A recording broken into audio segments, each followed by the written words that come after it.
When Meghan Markle shared that little bon mot, you know, the sort of thing.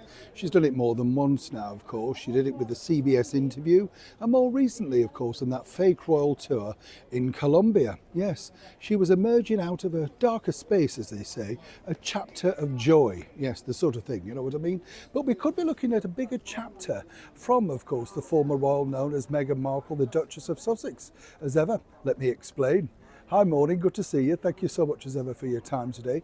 We are in Brighton, and of course we're outside a wonderful venue that's been up now over 100 plus years, the Theatre Royal in Brighton, and one of those places that anybody has actually played, including the greats Ralph Richardson, Sir Laurence Olivier, Flora Robson, who was also a resident in the town. But did you know that actually we have a royal to thank for this theatre actually being built? Because George IV gave royal assent for the theatre to be built all the way back in the 1800s.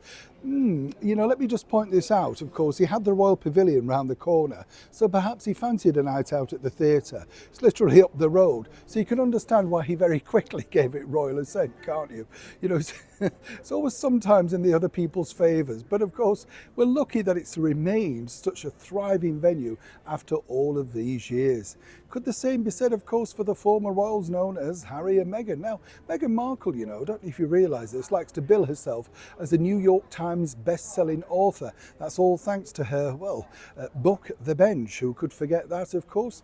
You've forgotten it. Yes, quite a few people did, and Penguin Random House seemingly don't have any in stock. I think you can still buy things on the internet. It could become something of a collector's edition, you know. Yes, I kid you not. You may mock, but you never know. What's fascinating about this, though, is, as I pointed out at the start of the video, she talked about a brand new chapter of joy. And we also saw popping up at that bookstore opening just down the road from her home in Montecito. But there was bigger fish to fry behind that particular opening, alongside, of course, her literary agent in the same agency as her, William Morris Endeavour, and, of course, the chat show doyen, Oprah Winfrey.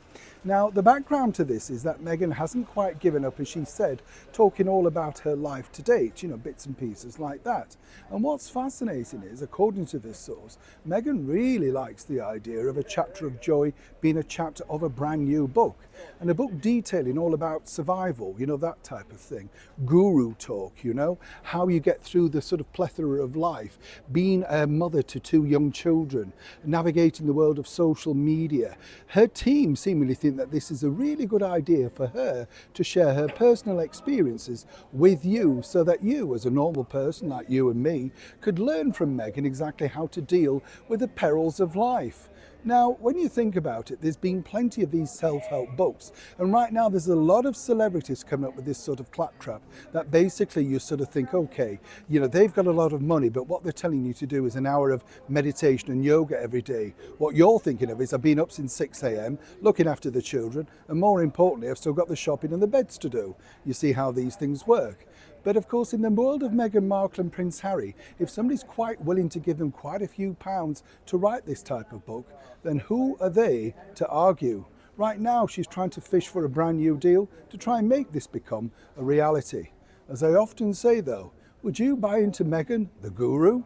As ever, please like and share, and of course, if you can, respectfully comment.